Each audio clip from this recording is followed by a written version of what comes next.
afternoon and welcome to First Financial Biz Beat presented by the Business Courier. I'm Kyla Woods. Houses are to July what toilet paper was to March. That's how one local realtor describes Cincinnati's housing market, which is the hottest ever for sellers. And that means home buyers are facing the heat. If you've had trouble trying to buy a home recently, you're not alone. The inventory has been falling for a decade. So many homes that do become available often sell the day they list above asking price.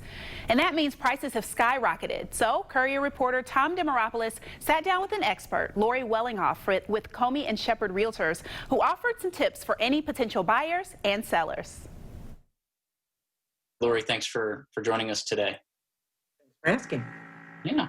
And so, Lori, we've been working on the story about what's happening in the residential real estate market and wanted to ask you, what's it been like working with buyers in this market? I would say musical chairs. There are not enough seats for everybody that wants a place to sit down. Or perhaps another analogy might be a dating site with no one on it, or very few to choose from. So there are significantly more ready, capable, and eager buyers than there are properties to be had. And Lori, what do you think are some of the factors that are contributing to this historically low, historically tight market?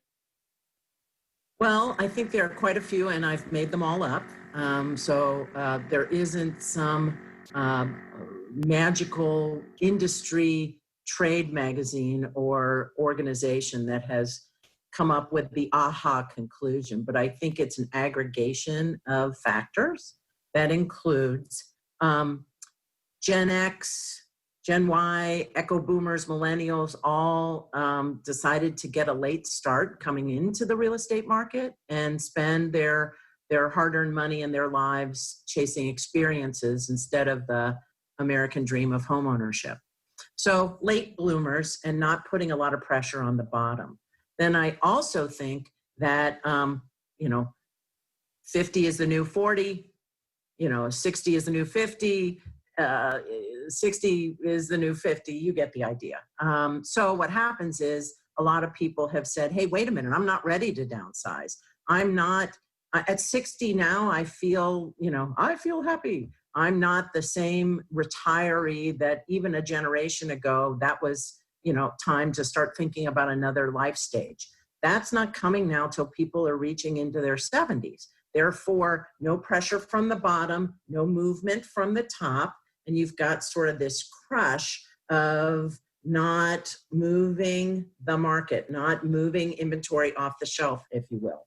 Then on top of it, money has been really, really cheap for a long time. So somebody says, hey, I can get 2x the house I could have gotten because my interest rate is going to be so low. Perhaps that's a little exaggeration, but a lot more house. For every point of interest rate that we save in interest, we can buy 19% more house. So it's a pretty significant delta. Therefore, I think more people are putting pressure in the system. Then we're in Cincinnati. And Cincinnati is still a town that has a Germanic sensibility that makes us more predisposed to being homeowners than perhaps in the coastal markets like New York or San Francisco, where people are more apartment dwellers. And now, guess what? COVID. And on top of that, a lot of people who might have been sellers in the spring market, which would have been somewhere around Feb, March, starting into April and May, all hunkered down and said, this is my safe place. This is my home. This is now where my kids go to school. This is now where I go to work. And I'm not going to try and do this now. I'm going to sit tight and just be in my house. So the inventory that likely would have come onto the scene earlier this year did not materialize until now. What advice would you give to buyers and sellers in this market right now? To sellers, I would say get your house on the market right now. And I'd put that in all caps with 3 exclamation points. I don't think in my career I've ever seen a better time to be a seller. Pretty much everything that is priced right, and the prices have escalated dramatically, but if it's priced right, it's going to sell. The advice I would give, though, and I know it sounds self-serving, get a real estate agent. And the reason is there is a lot of upside in the pricing right now. But if you misjudge that, and pigs get fed, hogs get slaughtered, you misjudge that pricing and you put it too high and it doesn't sell quickly, there is no honeymoon period anymore.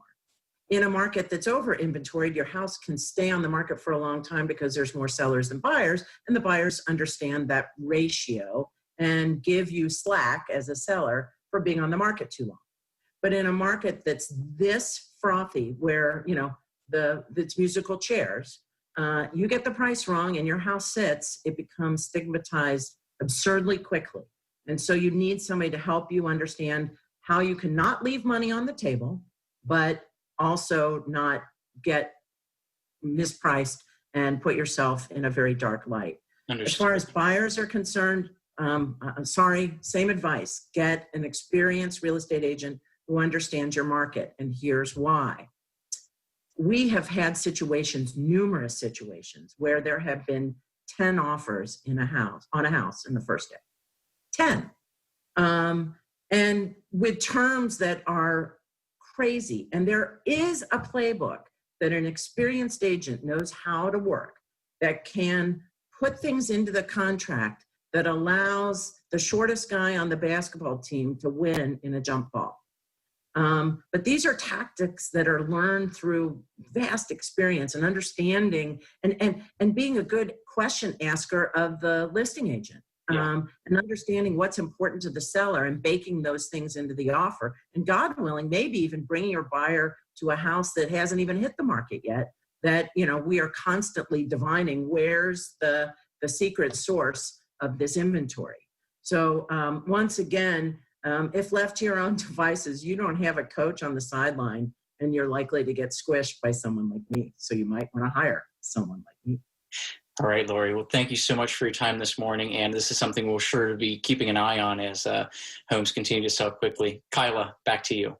Thank you so much, Tom. Well, unemployment claims went up again this week, and with federal help drying up and lawmakers still far apart on a new aid package, thousands of renters are at risk of eviction. Last week, Hamilton County offered a lifeline, $3.5 million to be used for rent.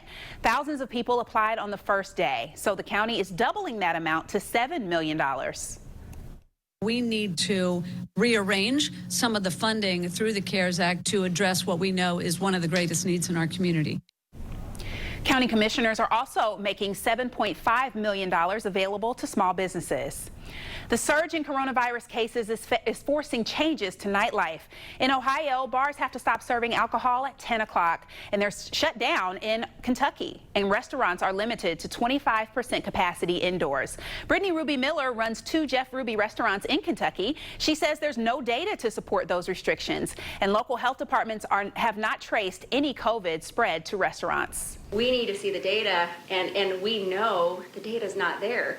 Restaurants, you are safer walking into a restaurant than you are walking into a grocery store, and we already feel safe walking into grocery stores, at least I do. The spread is mostly coming from parties and other gatherings.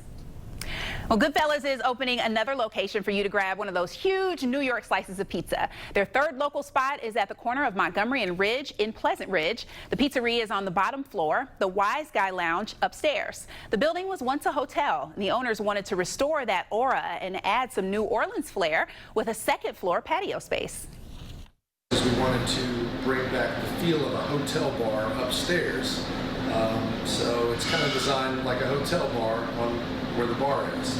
We also wanted to bring in a patio element that we always love our trips to New Orleans in the summer when we go down for Tales of the Cocktail. So we wanted to do a New Orleans style patio which corners Ridge Road and Montgomery right there on the hard corner. Coming up next on First Financial Biz Beat, a Boston beer company is making the largest ever investment in a Queen City brewery. And congratulations to Kelly Bonnell, the former Chief Operations Officer at BGR, is another one of our 40 Under 40 honorees.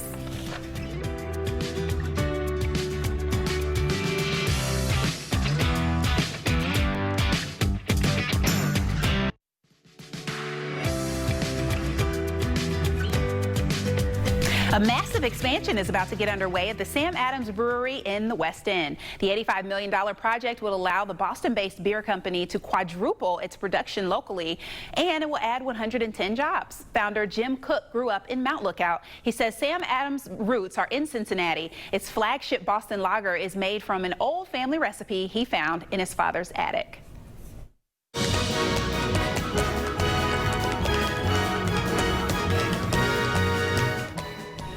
A wonderful sound to hear. The Cincinnati Symphony Orchestra's fall seasons will be virtual. The Pops is canceling all previously scheduled in-person performances through the new year. Instead, they'll live stream 7 free concerts from Music Hall.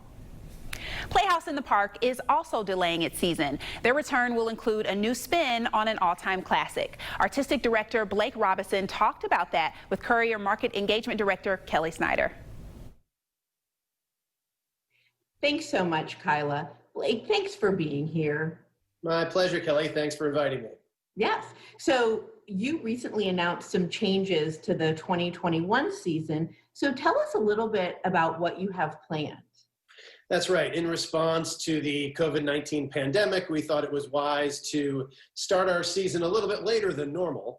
Normally, we would start around Labor Day, but we're putting that off, and we're hoping to open in December with a sort of revamped version of our traditional production of A Christmas Carol. Part of what we're facing in this pandemic is creating productions that have fewer people on stage to preserve the health and safety of the actors. So we're going to be doing a special one-actor version of Christmas Carol to kick things off, which should be really fun, really exciting for families all over the Cincinnati area. And then we'll get to an abbreviated schedule in the spring made up of 7 productions, 4 in our larger Marks Theater, and 3 in the smaller Rosenthal Shelter House Theater. We got some great things in there, including favorites like Steel Magnolias and Murder on the Orient Express. We've also got a new play called The West End about historical Cincinnati, set right in Cincinnati's West End, and a brand new comedy called Schoolgirls, the African Mean Girls play. It's a really eclectic bunch of stuff, but there's something for everybody in every Playhouse season. That's awesome. I can't wait to see some of those. So besides fewer people on stage, how can we expect theater going at the Playhouse to look different this season in the wake of the pandemic? That's a great question. We are working with local authorities, of course, with the folks in the state, as well as our performers unions, to create a situation where health and safety comes first, and we take care of our patrons and our artists and our staff so that we can all gather together in some capacity to enjoy the live theater again. What that means for us is there will be socially distant seating in our 2 theaters. You can be sure that there'll be a certain amount of space between you and the next group alongside you. I think mask wearing is likely, but we're monitoring that, of course, on a week-by-week basis, as everybody is here in the region right now. There'll be more touchless bathrooms, open doors, programs that you can scan instead of holding them. All these sort of little things add up to comfort and safety for our patrons. That's great. So what resources and engagement opportunities does the Playhouse offer to the community right now? Right now, we are focusing a lot of our efforts online. If you go to the Playhouse website, which is cincyplay.com, you'll see there's a cornucopia of stuff to pick from. When the pandemic first hit, we decided that it would be fun and important to hear from local artists. So we created a series called The Monologues of Hope, where we commissioned monologues about the current situation from 10 local playwrights, and they were performed by 10 local artists. And you can go onto our website and enjoy all of those stories. The latest thing to hit the website, which I think is a great help to local families, is we took all of the sessions from our summer camps for kids, because we determined, like most summer camps, we were not going to be able to do them in person. And we videotaped them, and we put them all on our website, available to the general public for free. So if you're a parent and you're at home and you're trying to find activities for your young actor or young aspiring playwright, go to our website and you can just click whenever you want, whenever it's convenient, and follow along with our teaching artists from home. Wow. So I take it that needs some support. So what can the community do to support the Playhouse now and then during your 2021 season? I think the best thing people can do right now is just to stick with us. The sands are shifting. Everything changes week by week. We made this recent announcement. We feel relatively confident that that's what we're going to be able to do. If you can afford to turn an unused ticket into a donation, either to the Playhouse or to any other arts group for that matter, that helps a lot. Another thing you can do, of course, is to be diligent. If we all want to enjoy the live theater again and be in a room with several hundred people sharing stories together, we got to do the right thing. We got to wear our masks. We got to get on the other side of this curve. So let's all get there together so we can enjoy the arts again. Thank you so much. Again, I'm excited about next season, and I can't thank you enough for being here today. My pleasure. Take care. So thanks a lot. Kyla, back to you. Thank you, Kelly. And still to come on First Financial Biz Beat, a symbol of the pandemic becomes an art gallery chronicling 2020.